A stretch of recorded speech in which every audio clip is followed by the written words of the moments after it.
depends on the train and the type of track.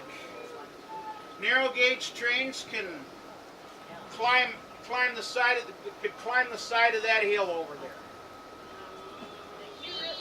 What we're traveling over was once known as the Great Northern Railroad, or as they called it, the Great Northern Railway.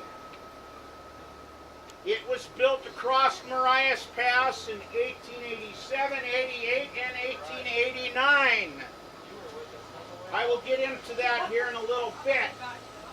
Now, this was and still is considered the land of the Blackfeet Nation. They were our local Native American tribe in this area. The Blackfeet were the most feared Native American tribe in the Rocky Mountains and the very western plains. Why? Because they were the first ones to acquire firearms from the British Hudson's Bay Company trappers that walked through this area trapping. Glacier Park, which is behind us, railroad does not go through Glacier Park, so that's a common mistake people make. We put the southern boundary of Glacier Park. Glacier Park was the Blackfeet Holy Land. That was where they went to bury their dead, do their vision quests, and it was off limits to everybody. Marias Pass was what was known as a buffalo road or a buffalo trail. The Blackfeet Indians used to use this as a crossing from winter to summer ground where they would hunt the buffalo on the plains. In the winter they would spend the time in the mountains in this area. Kind of have to keep an eye out here about folks for people to get through. I know it's going to be tough. Also, so when this was not discovered by the Great Northern, it was located by the Great Northern because the Blackfeet had been using this for 2,000 years.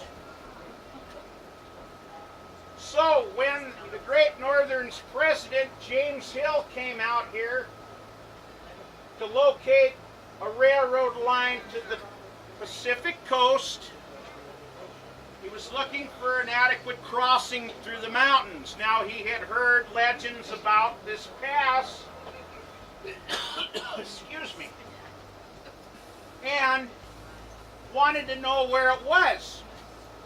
He made inquiries with the local Blackfeet, and they told him basically to go take a flying leap because they didn't want anybody crossing it, coming up here. This was holy ground. And their buffalo road, as I said before. Excuse me a minute. Well, he'll send his engineer out. He told him, you find that pass or you don't show back up in St. Paul. This engineer was quite famous. His name was John Stevens. He would later become the chief engineer on the Panama Canal. So Stevens came out here. He enlisted the help of a couple of Blackfeet guides. These guides led him everywhere but the pass. Well, he was quite frustrated with the situation, so he led out on his own. Now there's two ways of telling this story. One is the true story, which isn't quite so glamorous. The other way is the way the Great Northern Public Relations Department told it. So I'm going to do what the PR department said, and then I'm going to say what really happened. So it was blizzarding out here, Stevens was crawling on his knees close to death. It was freezing. He'd left his camp without any food. He was crawling on his hands and knees, and then all of a sudden the blizzard broke. The moon shone down, and the moon shone right into Marias Pass. Stevens located the thing by accident. That was the true story. Not what the Great Northern PR department would let you believe. So, the Great Northern had their pass through the Rockies. Stevens and his engineers laid out the line across here, and the rest is pretty much history, what we're running on now. Now, before I continue, there's going to be a few things coming up that are going to that I should mention. I don't want to forget to mention it because sometimes I get to telling a story and then I miss it and then the people get mad at me. We're going to be going up, as we go up the mountain here, we're going to be going around what is known as the Blacktail Loop. That loop will take us from one mountainside to the other mountainside. You'll be able to see where you're going, and then when you get up to the other side, you'll be able to see where you were. That is the main engineering feat of Marias Pass. That's what kept Marias Pass such an easy grade through the Rockies, that loop. And that was located and designed by Stevens himself. When we get to the top of Marias Pass, which will be the Continental Divide, it'll be off to the south. You will see a concrete obelisk, which is a monument to President Theodore Roosevelt, marking the Continental Divide. Now, what is the Continental Divide, you might ask? Well, what happens at the top of the Continental Divide is on the east side, the rivers flow towards the Atlantic. And, of course, on the west side, they flow towards the Pacific. Now, what you might be wondering what we're going under here, these are known as snow sheds. They protect the track in notorious snow slide areas. The snow goes over the top of the shed and down over the bank, so it doesn't wipe out the track. There are 9 sheds on Marias Pass. There were once 11, but 2 were claimed by fires in the 1960s. So, the Great Northern gets a nice stretch of track through here. President James Hill, the head of the Great Northern, he falls in love with what became later Glacier Park. Glacier Park reminded him of his vacations in the European Alps. So he said, let's open up Glacier Park to tourism. So he came out here with his PR people. He built a few hotels, which are now, in Glacier Park, they're chalets. They look like chalets. He went with the European theme. And then the Great Northern came up with the slogan, "See America First." At that time, it was the late Victorian era, and people were going to Europe on these long, elaborate vacations. Hill hoped to cut into that trade by having people ride his trains out to Glacier Park, what became Glacier Park, and then treating them to the European motif in the chalets, and also to Native American culture. He also had, you could order vacations through the Great Northern Railroad. They would take you on hikes. You would go packing on horses. You'd actually go up into the glaciers in the park. And it really worked. The passenger trains that used to come across this brought many passengers out during the season. I mean, season highs were up around, 5 to 10,000 passengers in a season at the peak of operation. Now, they called James Hill the Empire Builder. That's what our train is named after, James Hill.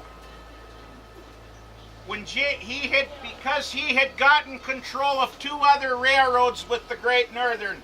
They were the Northern Pacific Railroad, which runs far to the south, which is now Montana Rail Link, and the Chicago, Burlington, and Quincy. All 3 of these railroads would later become the Burlington Northern in 1970.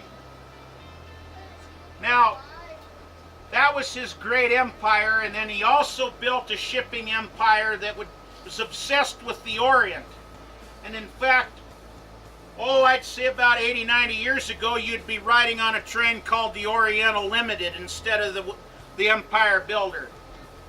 When Hill passed away,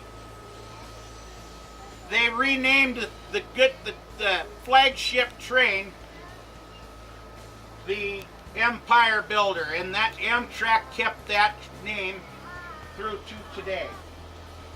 Now, folks, we're going to start heading up in to Blacktail Loop. We're on the lower excuse me. We're on the lower reverse curves of it. Off to this side of the train, over here, you're going to see an abandoned tunnel. That is the beginning of the loop, the lower end of the loop. That tunnel was where the original railroad went, and it was bypassed when they double-tracked over this area. And that double-tracking happened in the 50s and the 60s. So we're just below the loop now.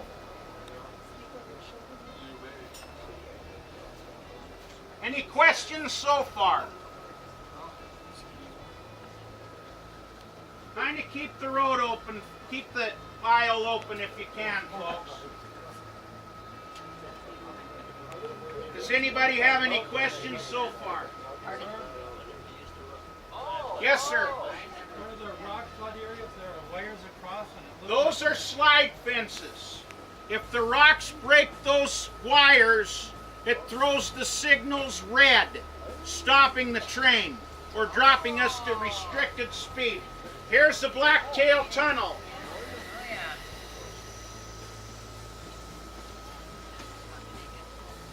Now, as soon as we get up here into the clearing, you're going to be looking, when we get around the lower reverse curve, you're going to look over to this side. You're going to have to look, keep your eyes peeled for it, but it looks like a little trail or scar across the mountainside. That's the track that we're coming up to. That was the track above us. When we get up onto that track, you will be able to look back to this end of the train and see where you were. I will try to point it out. Like I said, I can only do it from one spot here. But like I said, just keep your eyes peeled. Usually most people can find it. Like I said, we're on the lower reverse curve. Why was the tunnel closed? Because they put in 2 tracks here. You can see track number 2 over here. Okay. Now if you look over on the other side, you'll see it going diagonally up the mountainside there. Does everybody kind of get an idea where it's at? Yeah. Okay, that's the upper end of the loop. We're starting into the lower end right now. And when we get up there, you'll be able to look back and you'll see the lower end of the loop where you just was. Excuse me, where you just were. Trying not to talk like a Montanan. Specifically a Butte Montanan. Now we're swinging into the curve, swinging into the loop now. You're going to climb about 500 feet here. And it's gentle. Here we go into the loop now. 5. Now if you start looking to the reverse of the train, you'll be able to start seeing the bottom end of the loop. Kind of have to look through the trees right here, but when it clears up here around the curve, you'll be able to look back and see it. Right down below there. That's the lower end of the loop.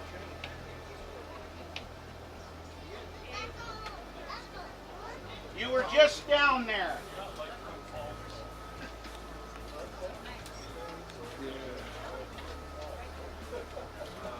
Now, if you believe it or not, there's people that come from all over the world just to go around that loop.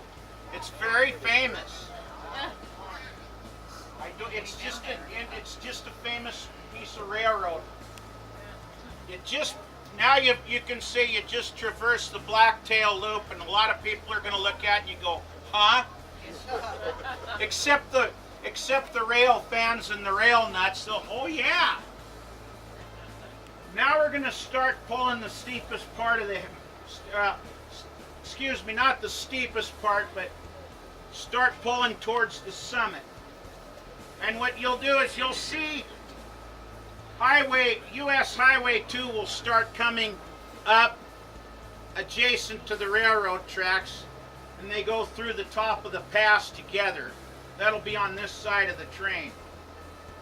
Now, as I was saying, on another note, the Blackfeet got involved with the Great Northern Tourist Trade. In fact, they formed an agreement, the tribe formed an agreement with Mr. Hill for use of his passenger trains.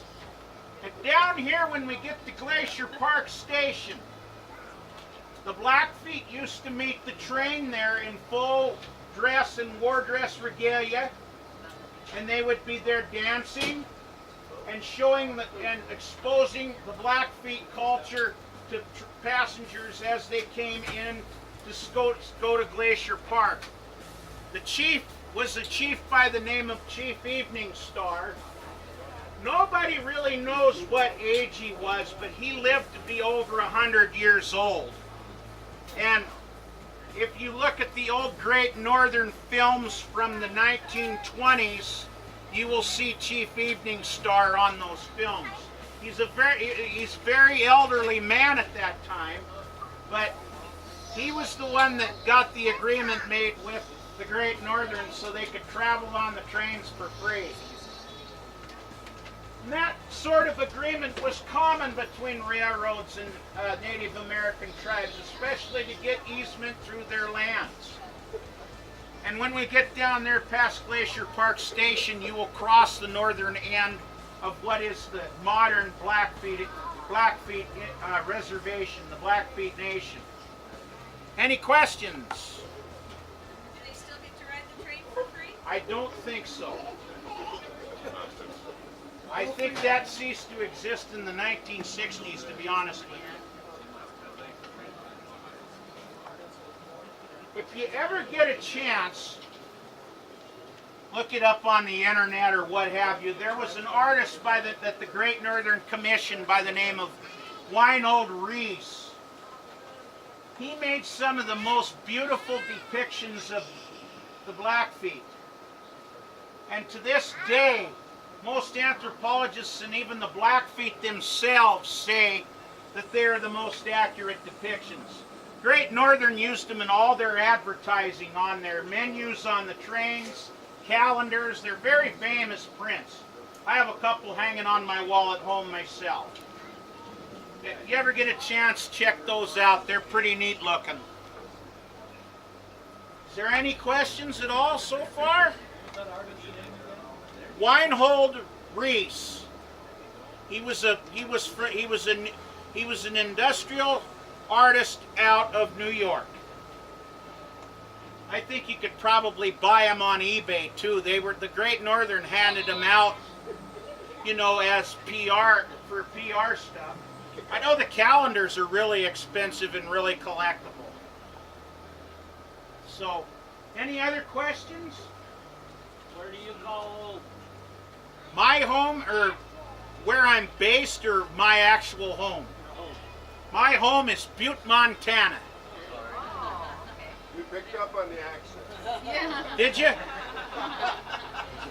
Usually everybody's asking me, what the heck is your accent? No, Butte, Montana. I'm very proud of that, by the way. Was this, I got a question. Yes, sir. Was this the route of one of the Lewis and Clark expeditions? No, it was not, but it is related to Lewis and Clark. When the Lewis and Clark expedition came up the Missouri River, they located the mouth of the Marias River. Now, the Marias River has its headwaters and some of its in this pass, and as well as in Glacier Park. While it was actually when Captain Lewis and Captain Clark made their maps, it was actually called Maria's River. When it got to the cartographer in Virginia, the apostrophe was omitted on the first maps, so it ended up as Marias River. It was actually named after Captain Meriwether Lewis's fiancée. So, huh? Judith was Judith. The Judith River was named after Captain Clark's fiancée. Yeah, that's the Judith River.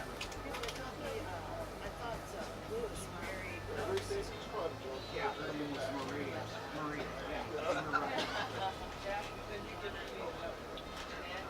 We're starting to get towards the top of the pass now. As I said before, this is a very low crossing. It's under a mile high through here, and it's very gentle, as you can see. There isn't too, I mean, there's some curves down by the loop and a few wicked curves up here, but it's pretty gentle for a crossing. I mean, I've been over some pretty tough railroads in my day, and this is probably, I think, the best crossing. I think it's the neatest crossing, but I'm kind of biased. A little bit. Yeah, just a bit. Now, are we looking at forest fire? Okay, you're looking at forest fire damage from the 2007 fire. It was quite bad. Last year's fire season in the park, it was so smoky down here on the rail, I couldn't see my signals when I looked out the window. It was that bad in the park. But that damage over there was in 2007. Sometimes you'll see a little, what looks like a little trail or a draw down the side of the mountain. Some of that's avalanche damage and some of it's actual streams coming off the mountain. When the river water was really high in the springtime, some of it actually looked like waterfalls for once, because it's been awful dry through here. Any questions at all? Yes, sir. Yeah, we're still in. Still in the Rocky Mountains. Yep. Any other questions?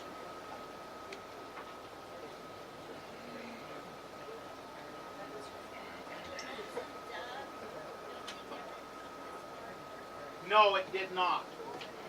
It stayed in south central Montana around Bozeman. Yeah, I get that question a lot too. Yeah.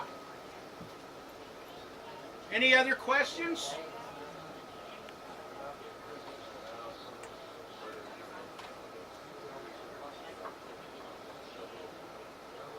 As you can see down there, that's US Highway 2. As I said before, our maximum speed through here, by the way, is between 25 and 30 miles an hour.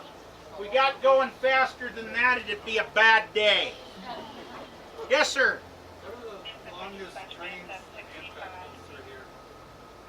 Our maximum consist of Amtrak cars is 11. Now, sometimes they have the private car owners tack onto our trains. And sometimes I've had, in my short career with Amtrak, I've had a maximum of 18 cars. But our maximum consist, like today, is 11 cars with 2 engines. That's correct. How does one get a private car? Huh? How does a person get a private car? You better have a lot of money. He's honest. 50. The charter that I had about 3 months ago, it was $5,500 a ticket. Oh,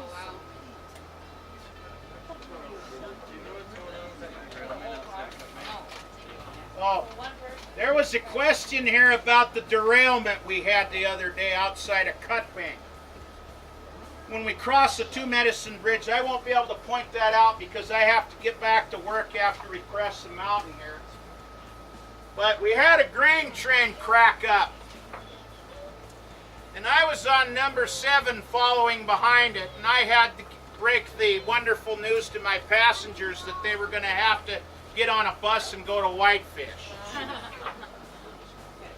That was my worst trip yet, by the way. But anyhow, we're not really sure what caused the derailment. They're lucky they didn't take out the approach to the Two Medicine Bridge. They just cracked up a few grain cars. Right now they've got a straight rail through there. There's usually a switch where we change tracks to go into the Cutbank depot. Right now, because we don't have access to that track because of the derailment, we're pulling up to the crossing at Cutbank and disembarking our passengers there. Okay, right now we're slowing down. As you can see, there's a grain train going by us. We have a red signal ahead, and when this guy clears up, we'll get a favorable signal to pull up.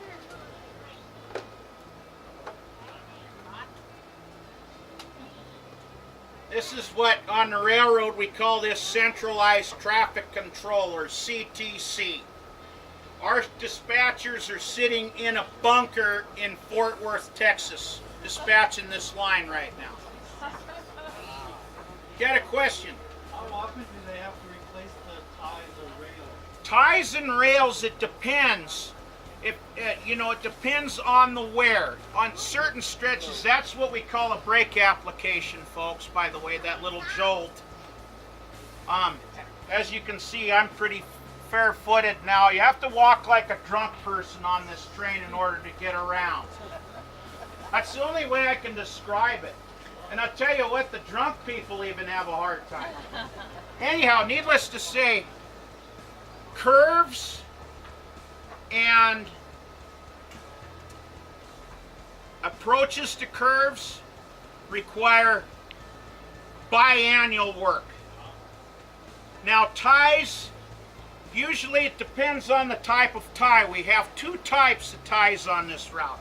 Concrete, and then we have the oak creosote treated wooden ties, the normal railroad tie. Now, if you crack, let's say you crack up a bunch of concrete ties, you have to take up the whole panel and replace it. Panel meaning rail, ties, and all.